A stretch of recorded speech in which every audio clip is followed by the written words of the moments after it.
Every now and then, a game releases with sky-high expectations, only to crash harder than a no-scope grenade jump. But beneath the bad sales, awkward marketing, or brutal reviews, some of those so-called failures were actually brilliant. 25 games that flopped but were actually great, explored, is your ticket to revisit the most underrated misfires in gaming history. Titles that didn't get the attention they deserved, but delivered solid gameplay, unforgettable stories, or wild innovation.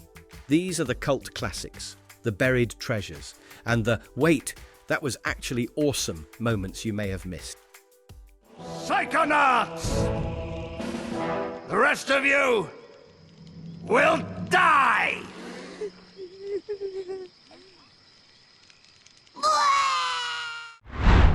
Psychonauts.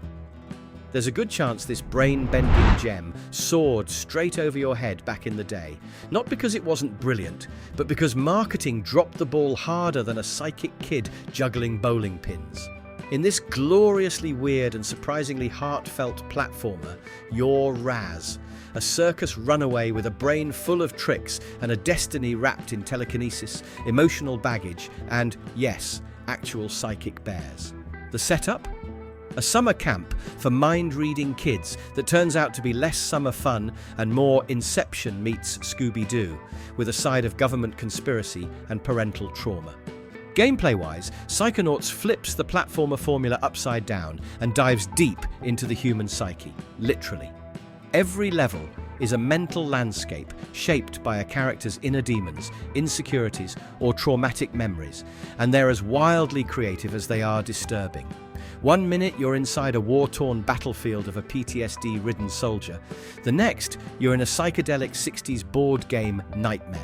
With powers like levitation, pyrokinesis, and clairvoyance, plus boss fights that feel like therapy sessions with extra explosions, this game dared to be different.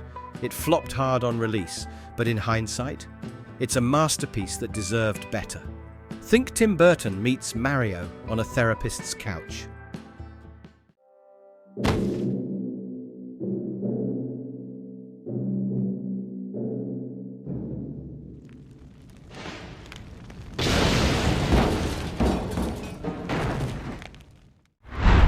MadWorld.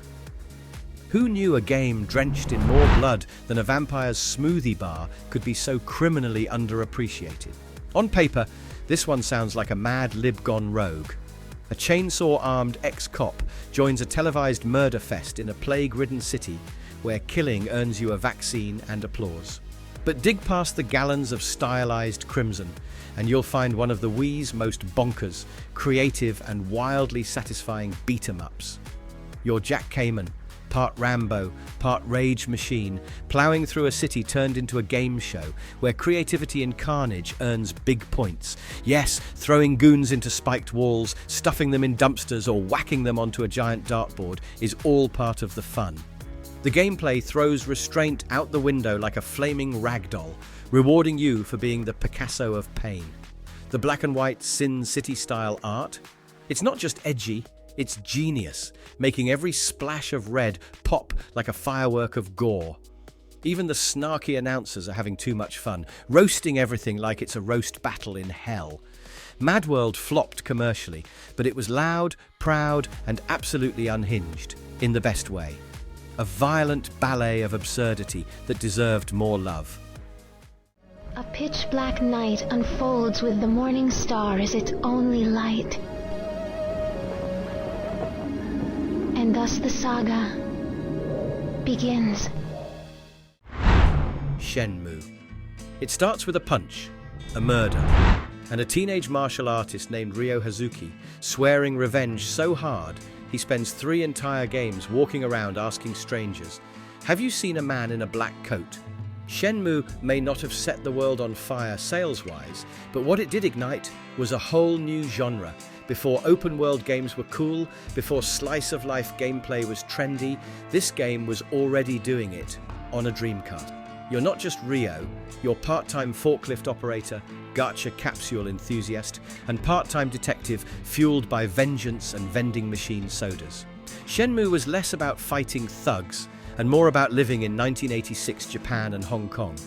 Working a job, catching a bus, petting a cat, and then kicking someone in the chest with a perfectly timed QTE. The combat system felt like Virtua Fighter got a story mode, and the world around you ticked with real time and real schedules. People had places to be, even if those places weren't particularly exciting, and that's what made it special. It was obsessively detailed, heartbreakingly slow, and utterly immersive. It flopped, sure, but Shenmue was more like a digital dream of a life paused in pursuit of justice. Please listen. This isn't a dream. It's a nightmare. There's no room for uncertainty. There's no room for doubt. Prey. Let's talk about the game that let you turn into a coffee mug, ambush an alien, and then question your own humanity, all before lunch. Set aboard the beautifully eerie Talos space station, this first-person immersive sim gave players not just weapons, but options. You're Morgan Yu, and depending on your choices, you're either Earth's last hope or one very messed-up science experiment in denial. The Typhon, a spooky alien race with psychic powers, have broken loose, and it's your job to clean up the mess, preferably without turning into a mind-controlled meat puppet. Gameplay is a glorious buffet of sneaky stealth, explosive gunplay, and sneaky shooty hybrid chaos, thanks to a system that lets you absorb alien powers like a space sponge with a bad attitude. The glue cannon alone deserves its own Nobel Prize. Want to freeze mimics mid-jump or build your own staircase? Go nuts. Its Metroidvania-style level design and unforgiving difficulty were a blessing for those craving more brains with their bullets. And if you thought the ending was wild, the post-credits twist was like Black Mirror meets The Outer Limits. Prey flopped commercially, but it's a cosmic masterpiece where coffee mugs are deadly, empathy is optional, and identity is just a neuromod away.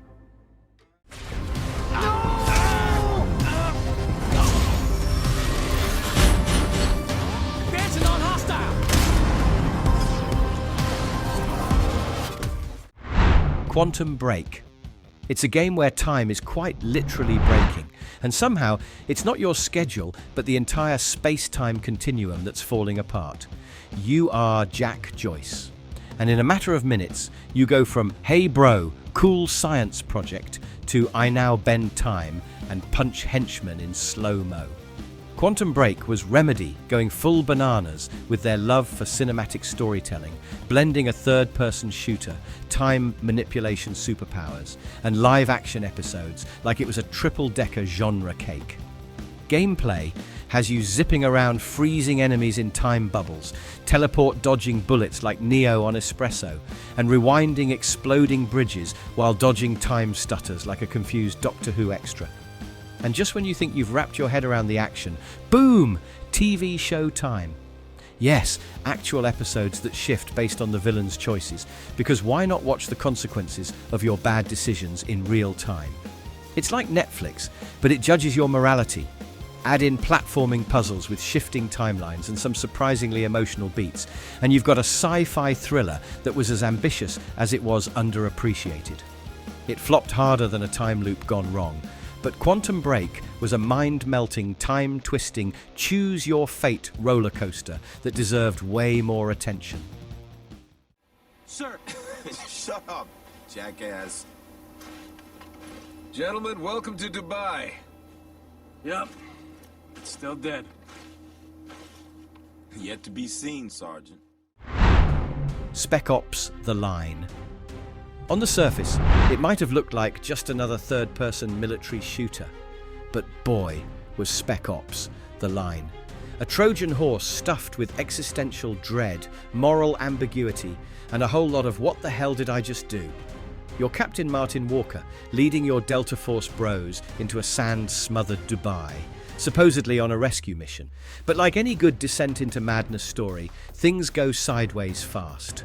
By the time you've ordered white phosphorus on what you think is the enemy, only to stroll through a charred horror of civilians. Yeah, this game's not here for your power fantasy. Gameplay-wise, it's cover-based shooting that feels solid if familiar. Assault rifles, sand-triggered ambushes, squad commands, and grenade-slinging chaos in a city half-eaten by dust and lies. But what makes it hit harder than a desert heatwave is how it messes with you. Loading screens stop offering tips and start judging your choices. Your squad grows resentful. And your protagonist, he's unraveling faster than a dune buggy in a sandstorm. It flopped commercially, sure, but Spec Ops, the line, became the gold standard of games that ruin you emotionally, and you thank them for it.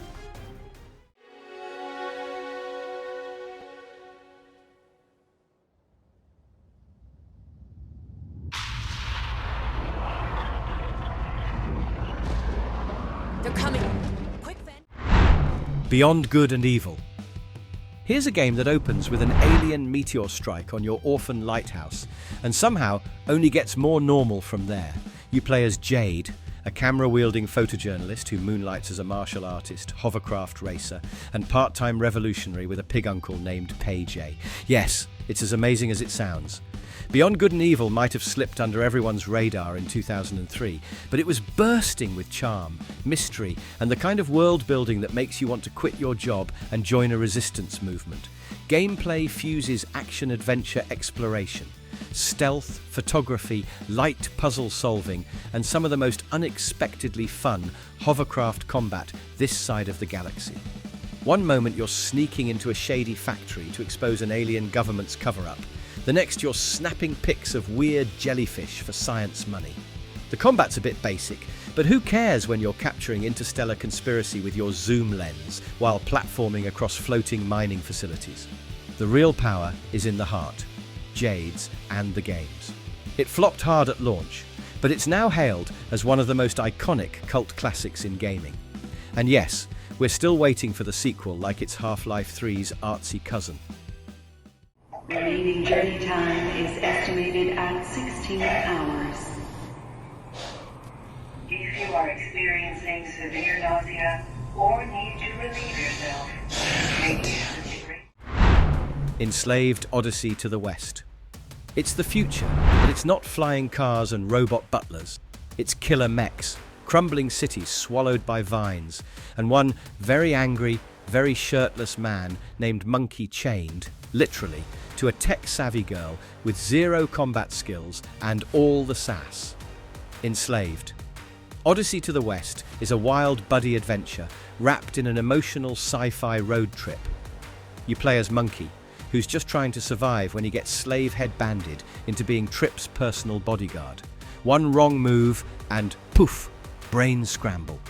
What follows is a gorgeous trek through a post-apocalyptic wasteland filled with ancient mechs, trap-filled ruins, and platforming galore.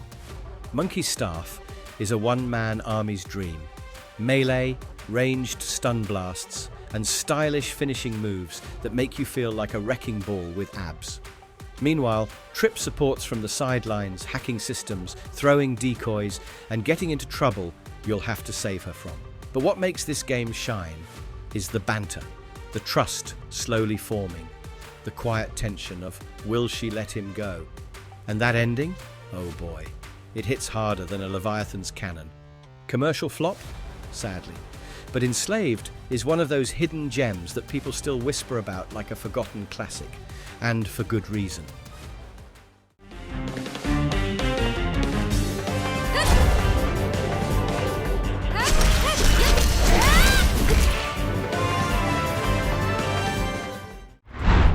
Gravity Rush 2. This gravity-defying sequel somersaulted over it in slow motion with style, sass, and a whole lot of sky. In Gravity Rush 2, you return as Kat, the ever-optimistic gravity-shifting heroine who somehow manages to make flipping through the sky while kicking robot monsters in the face look effortless and chic. This time around, things get wild real fast. A gravity vortex chucks her and her crew into a completely new world where she goes from part-time miner to full-blown revolutionary. The gravity mechanics are even wilder now. You've got lunar mode for floaty jumps and slick speed, and Jupiter mode when you want your attacks to hit like a wrecking ball with jet thrusters. The cities you fly through are massive, alive, and bursting with colour. From poor villages stacked like teetering Jenga towers to majestic floating metropolises. There's political intrigue, robot uprisings, Nevi monstrosities, time-freezing lunatics, and eventually a plot that hits cosmic levels of mythology with literal personifications of energy duking it out in the sky. It's over the top, poetic, and emotional, all wrapped in a game where falling is flying and punching gravity in the face is just your Tuesday. It flopped? Yeah. But it's one of the most creative, stylish, and soulful games out there, like Studio Ghibli and Spider-Verse had a superhero baby with a love for physics. Human settlements throughout the galaxy could be at risk.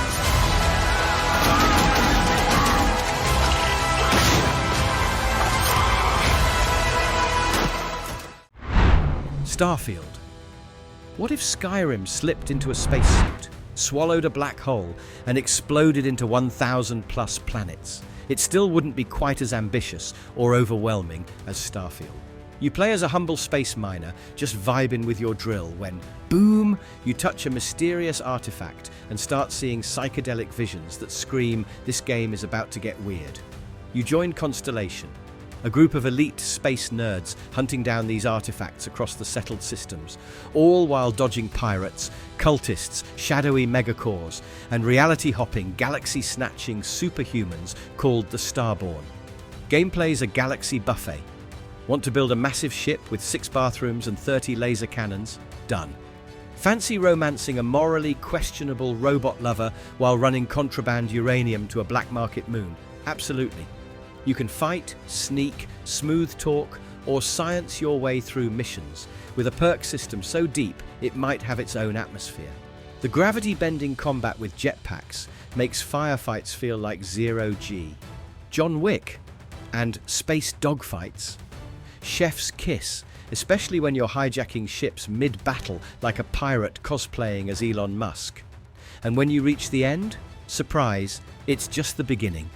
Step into the Unity and boom, New Game Plus kicks in with parallel universes.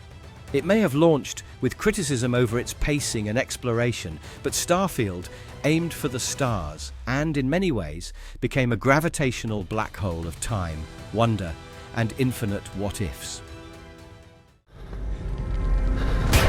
It's all your fault. You are a failure.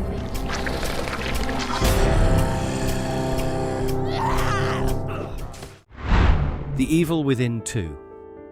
What do you get when you mix an alcoholic ex-cop, a malfunctioning virtual world, and enough psychological trauma to fill a warehouse? You get The Evil Within 2, a survival horror sequel that said, yeah, the first game was wild, now let's set that dial to full existential. You're once again in the broken boots of Sebastian Castellanos, diving headfirst into STEM, a hellish brain-machine sim where memories, fears, and madness fuse into a haunted American suburb called Union.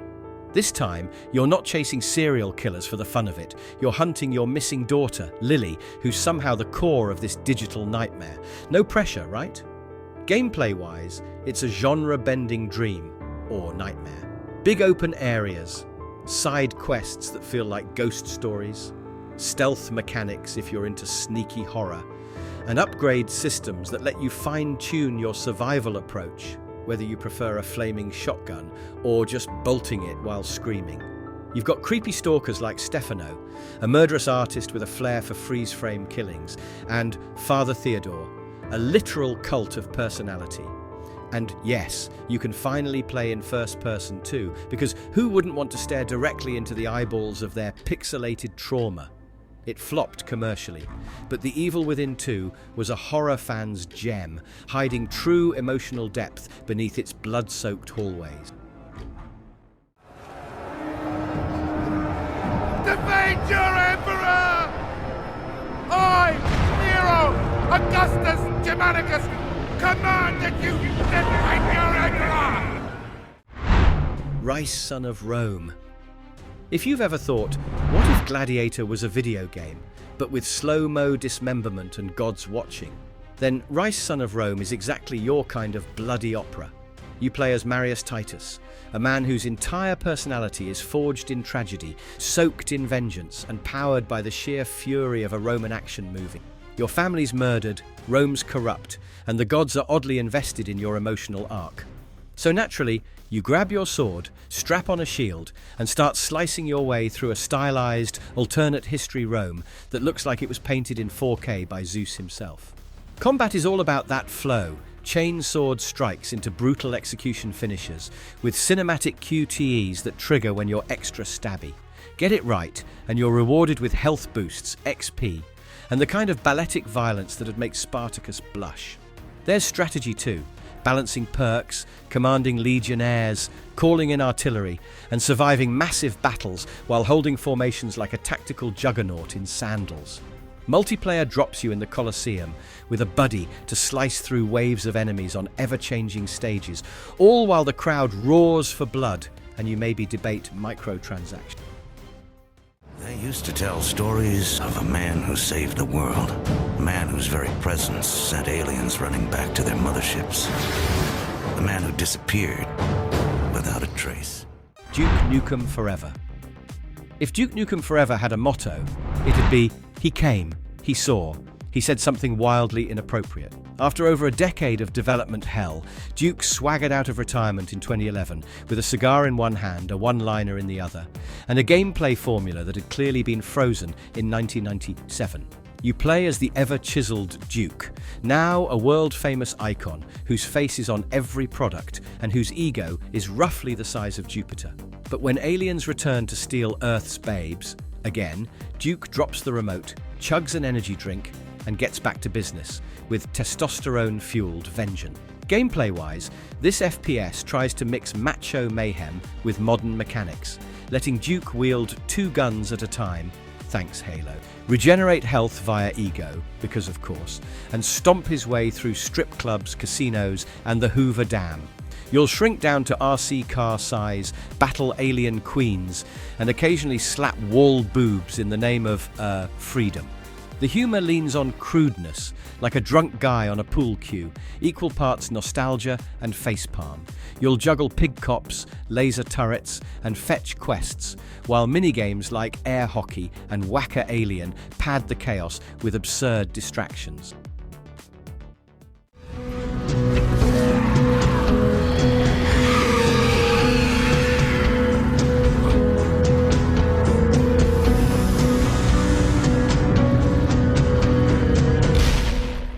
Aliens Colonial Marines. If there were ever a cautionary tale in video game development, Aliens Colonial Marines would be its chest-bursting mascot. Set in the Aliens cinematic universe, and pitched as the canonical follow-up to James Cameron's legendary 1986 film, this 2013 shooter was supposed to be a bug hunt dream come true. Instead, players got something more akin to a fever dream, full of rubbery xenomorphs, broken AI, and enough missed potential to fill a derelict spacecraft. You play as Corporal Christopher Winter, one of the gung-ho Colonial Marines, sent to investigate the mysteriously reappeared USS Sulaco, now orbiting LV-426 like it forgot the last 2 movies even happened. What starts as a pulse rifle-powered rescue op quickly spirals into a jumbled mess of mercenary shootouts, overused corridors, and alien attacks that feel more like mild inconveniences than life-or-death encounters. Weyland-Yutani's here too, because of course they are, playing mad science with the bugs while Hicks, yes, Hicks, is somehow still alive, and everyone's acting like Alien 3 was just a weird dream.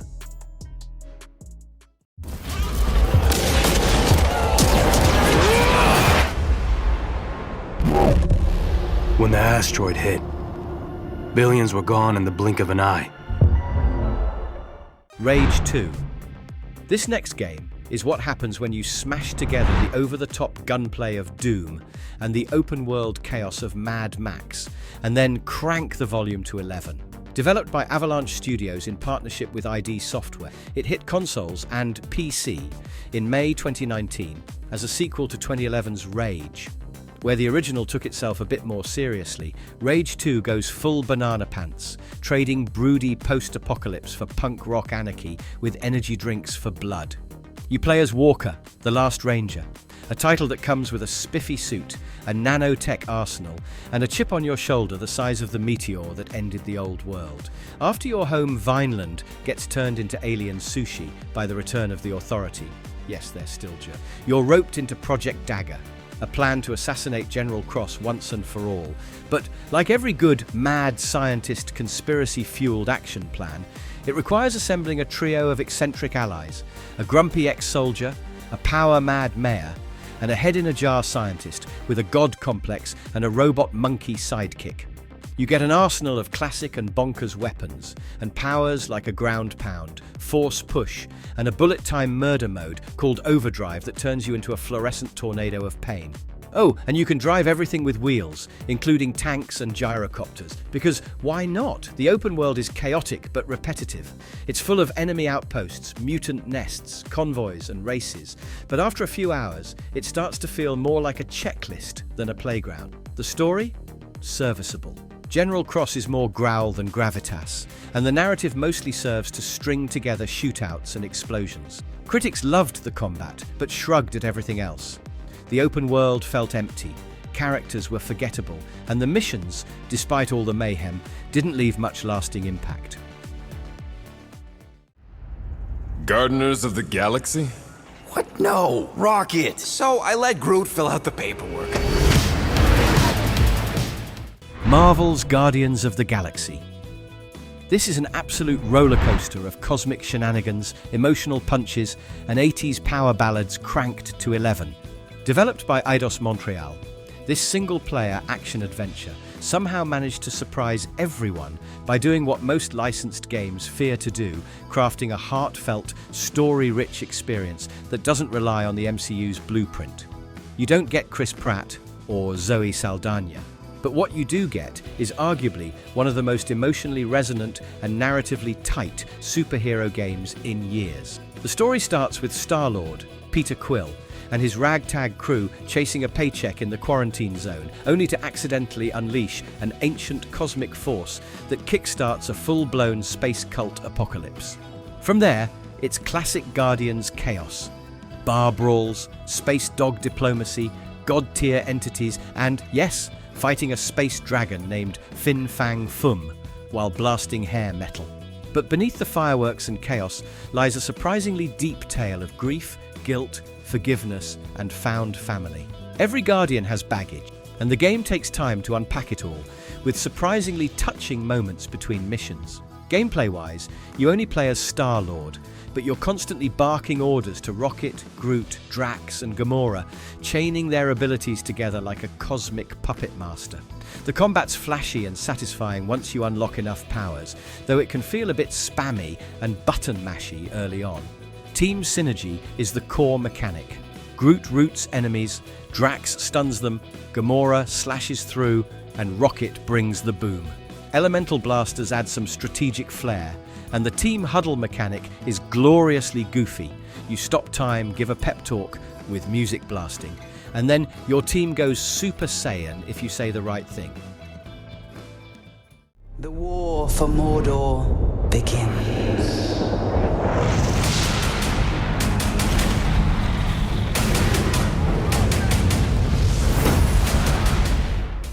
Middle-earth shadow of war. In Mordor, job promotions are earned by stabbing your boss in the back, literally. As Talion, a Gondorian ranger fused with an elf wraith who's basically a ghost with a grudge, you're building an undead army, forging unauthorized rings of power, and going full fantasy warlord. Combat is all about rhythm and carnage. Slash 8 times, and you'll unlock finisher moves that make orc heads fly like confetti. Pair that with ghost arrows, elf ghost stealth takedowns, and beast riding, yes, even dragons, and you're a one-man fantasy apocalypse. But the real showstopper, the Nemesis system. Orcs remember you, adapt to you, hate you, love you, betray you, and sometimes write poetry about you. Every encounter feels personal, and no two enemies are the same, unless they come back from the dead, which they do, a lot. Throw in fortress assaults, betrayal-filled friendships, war chief drama, and gear that gets flashier the more heads you chop off, and you've got yourself a spicy Middle-earth soap opera. Just don't get too attached. your best orc buddy might turn on you because you forgot his name. It's been some time since Vault 76 opened its door. And we all discovered that Appalachia isn't quite what it used to be. Fallout 76. There's something uniquely beautiful about rebuilding society, with a shotgun in one hand and a radiation-soaked squirrel on a stick in the other. That's the mood in this chaotic post-nuclear wild ride, where you don't play as the chosen one, but one of many freshly uncorked Vault 76 residents let loose on a radioactive West Virginia. The twist? Everyone else is a real person too. It's Fallout with friends, or total strangers who may or may not dance naked on your roof mid-quest. You'll craft rusty weapons, slap together janky bases with your camp, fend off glowing monstrosities, and maybe accidentally nuke half the map just to spite another player's campfire guitar session. The Special. System returns in card form perks, and you can swap builds like trading baseball cards. Early on, the game had fewer humans than a Mars colony, but updates brought in NPCs, storylines, factions like the Brotherhood and Raiders, and even a full-blown gold heist drama. Want to launch a nuke? Cool. Just collect some keycards, decode launch codes, survive dozens of mutated horrors, and boom, instant landscape remodeling. Fallout 76 is messy, chaotic, occasionally heartwarming, and now, weirdly kind of great. Just don't drink the water. Can you help others survive? Can you save Sunset City? Can you? For the love of God, can you? Of course you can. Sunset Overdrive. Who needs boring realism when you've got explosive teddy bears, mutant energy drink junkies, and the power of rail grinding like you're Tony Hawk with a grenade launch? That's life in this post-apocalyptic madhouse, where instead of hiding from doom, you ride it like a neon roller coaster. After Fizco's new energy drink turns the city's population into caffeinated flesh monsters called the OD'd, you, the unnamed, underpaid janitor, go from mopping up puke to mowing down mutants with homemade fireworks and a bowling ball launcher. The fun doesn't stop at weapons that would make Wile E. Coyote jealous. Movement here is king. Wall run across skyscrapers, bounce off cars and umbrellas, grind power lines like it's a punk rock Cirque du Soleil, and rack up style points to trigger weapon-boosting amps that let you summon lightning or summon fiery explosions from mid-air trick. Standing still equals death, so keep it flashy, frenetic, and fabulous. And if Chaos Solo isn't enough, grab 7 other maniacs and dive into Chaos Squad, a co-op frenzy of missions and mutant defense mayhem. Forget realism. This is a Saturday morning cartoon gone nuclear, and it's as ridiculous, self-aware, and oddly heartwarming as a B-movie marathon with extra glitter and chainsaws.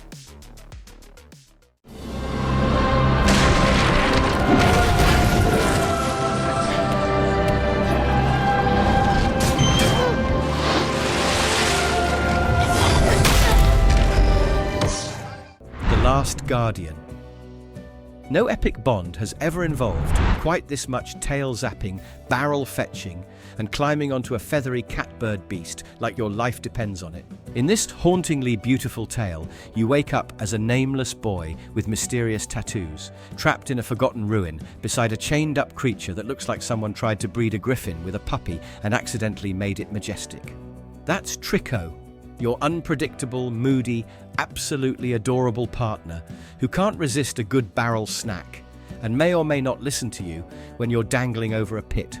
The entire game plays like a whispered fairy tale where you guide, coax, and sometimes beg Trico to help you navigate puzzles, crumbling towers, and enemy guards who try to drag you kicking and screaming into glowy doors of doom.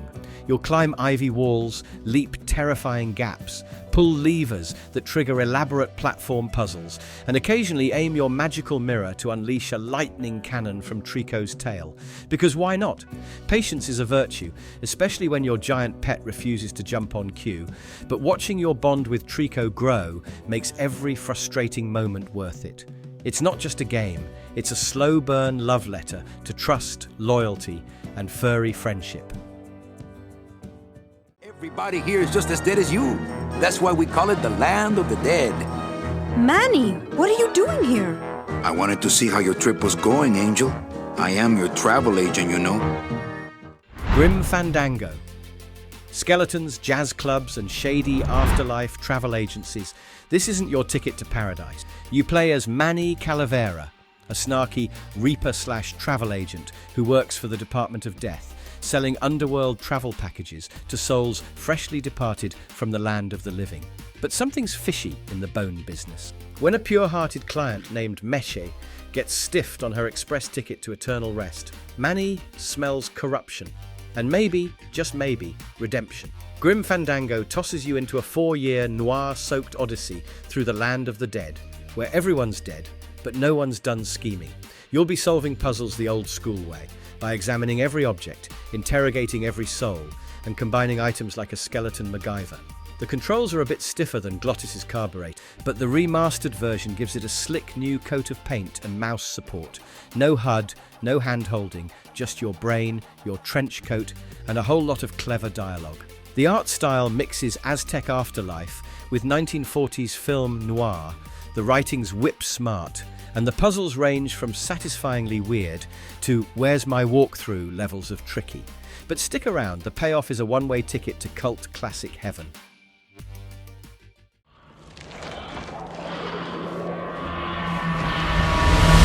Welcome back.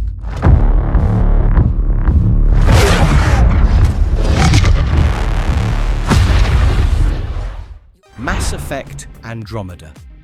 Nobody asked to be humanity's galactic real estate agent, but here you are, newly defrosted in a whole new galaxy, tasked with finding a new home, navigating alien turf wars, and figuring out why your space dad left you a broken map and a pile of expectation. Welcome to Mass Effect Andromeda, where you're either Scott or Sarah Ryder. Whichever twin you pick, you're the Pathfinder now, ready or not. This one trades out Shepard's stoic, galaxy-saving gig for something a little more intergalactic intern on fire. You'll be jetpacking over toxic alien sand dunes, flirting with humans and non-humans alike, and getting way too excited about scanning rocks. Combat is slick and fast-paced, ditching the old pause and plan method for fluid jet boosting, power chaining mayhem. Class system, out the airlock. You can mix and match skills like a buffet of biotic, tech, and soldier goodness. Want to park your Nomad on a lava planet? Sure. Want to name your flamethrower Susan? Go wild. Whether you're romancing a space frog or drop-kicking Ket in 0G, Andromeda wants you to explore, improvise, and try not to get crushed by remnant architecture. Space colonization has never been so chaotic or fun.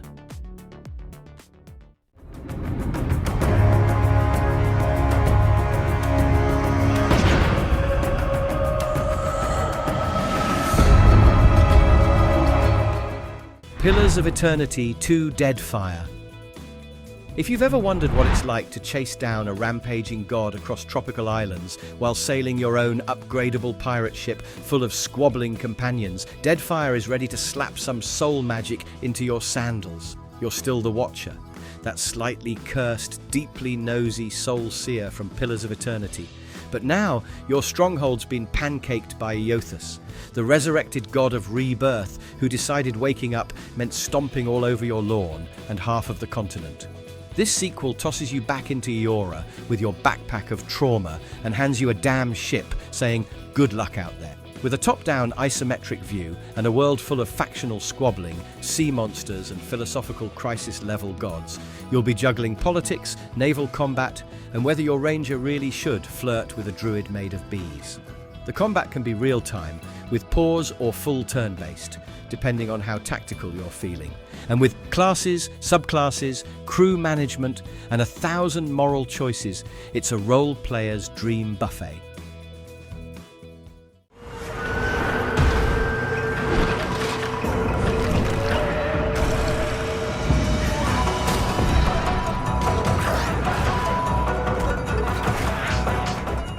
Ōkami. Have you played a game that lets you fight an 8-headed snake with a paintbrush and then feed bunnies to power up your divine wolf form?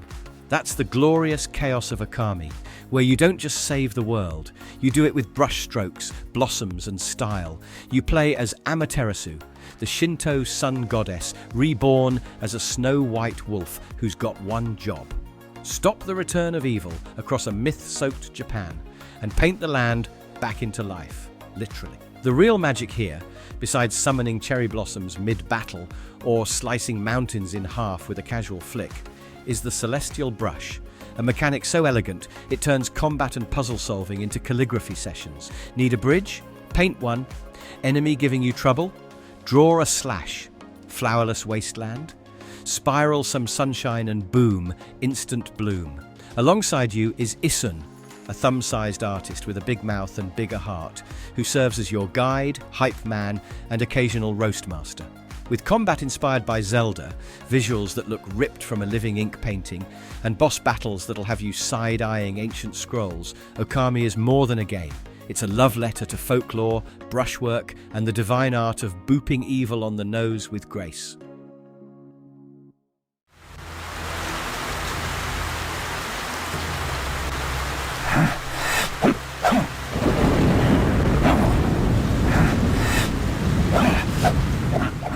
Daikatana. There's bad, there's ugly, and then there's Daikatana, a time-hopping first-person shooter where the real villain wasn't the sword-wielding tyrant, but the game's AI sidekicks who thought doors were optional and gunfire was just a suggestion. You play as Hiro Miyamoto, a futuristic sword guy with a name borrowed from history and a destiny duct-taped together by plot contrivance. Travel through 4 very different eras, wield the all-powerful Daikatana, and stop Kage Mishima from being the worst thing to happen to the timeline since Windows ME. The game hops between ancient Greece, medieval Norway, a dystopian 2030 San Francisco, and a neon-lit 2455 Japan, with each chapter feeling like a fever dream inside a VHS copy of Highlander. Along the way, you'll be babysitting Mikiko and Superfly, 2 companions whose commitment to walking directly into bullets and getting stuck in hallways is unwavering. Oh, and did we mention that their deaths instantly fail your mission? Because of course they do. Despite its legendary development drama and being hyped as John Romero's comeback, Daikatana ended up as more of a cautionary tale. From stiff sword combat to level design that screams, "I miss Quake," it's a wild ride, mostly downhill, with a sword that might as well be cursed. Turns out, being a commercial failure doesn't mean a game lacked soul, creativity, or that magical X factor. Many of the titles on this list were ahead of their time, misunderstood, or just dropped at the wrong place, wrong time. But greatness isn't always measured in millions sold. Maybe it's the bold mechanics, risky storytelling, or an unusual art style. These 25 games prove that sometimes the best experiences are the ones most people overlook. So dust off those digital shelves, because you've got some hidden legends to play, appreciate, and finally give the respect they always deserved. Had the bad feeling. We're the aliens.